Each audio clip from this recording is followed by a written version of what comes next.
They could never make me like you. Never. Hello and welcome to the People's Brief, where I talk about people, politics, and pop culture that impact Black, brown, and queer communities. I get it in so you can get the news out. And I promise you I won't keep you long. But I have to come to you today with something that's been on my heart for a long time. And the other day at the Grammys, when Chappell Roan declared that she would not be here without trans girls, I had had enough. I had a fucking enough. It painted a picture of steadfast advocacy and support. But you know what, boo? Actions speak louder than words. And the fact that she refused to support Kamala Harris in the 2024 election, to me, reveals a hollow nature of what she proclaims to be allyship. Stakes for men and women who happen to be trans were not higher ever than what we saw in 2024. And now we are living through the reality of Donald Trump systemically dismantling trans protections through numerous executive orders, banning trans individuals from serving in the military, rolling back healthcare protections, and then erasing their entire existence from federal documents. It's been horrible. It's been hard.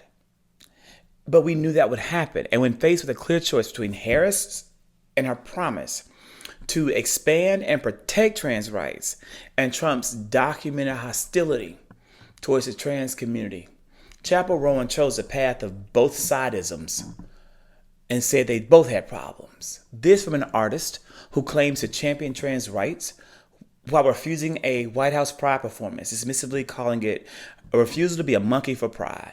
That is what she did. And that had an impact on people. It was cognitive dissonance at its best. Rowan criticized Democratic administrations and their record on trans rights while seemingly forgetting all about that when looking at the fact that Republican-controlled states have passed over 200 anti-trans bills in recent years. Her fucking uncle is Republican state representative from Missouri, Darin Chappell, who actively supports policies that harm the very community that she claims to defend. Baby, charity starts at home and spreads abroad. You're out here in these streets criticizing Democrats, tearing down President Biden and Vice President Harris when they were in office. Boo, you got work to do at home. If you can't convince your own family members to stand up and protect trans rights when they're actively fighting with all they have against it, then how the fuck can you tell any Democrat anywhere anything about what they should do? How can you be an ally or a supporter of anything for anybody when you can't even convince your own family to support and value trans lives? You have homework to do before you get out on these streets and tell us what to do. You have homework to do before you get out in the streets and tell us what to do. Rowan is making Grammy speeches about trans existence. Her uncle is actively co-sponsoring bills that would ban gender-affirming care and restrict the rights of trans students in schools. And she has defended this relationship by saying they love me and I love them, as if love can excuse actively harming the people you claim to support, the people that actually fucking made your career. To me, this isn't just about family dynamics. It's about choosing comfort over conscience while trans children in Missouri and all over this country who probably look up to you face the consequences of your uncle's legislation. So when she says things like there's problems on both sides, it demonstrates a privileged, removed from the reality faced by men and women who happen to be trans. And while she enjoys the platform to make Grammy speeches about trans existence, her political fence-sitting threatens the basic rights of the community that she claims to support. Chappell Roan attempts to justify her position by criticizing Democratic policies on other issues, like the war in Gaza. But this reveals a fundamental misunderstanding of a political reality. We live in a two-party system.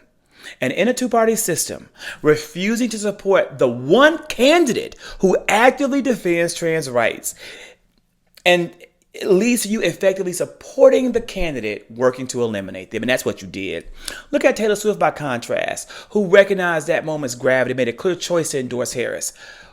Rowan's equivocation, under the guise of using critical thinking skills and encourage people to vote small, ignores the national level threats to trans existence. And to me, they could never make me like you. I hate to end on such an impassioned note, but I've been holding this in for far too long. I'm tired of the pink phony club. I've had a fuck enough. And with that said, I hope that you will be well. I hope that you'll be blessed. And whatever you do, keep pushing. I'll see you soon.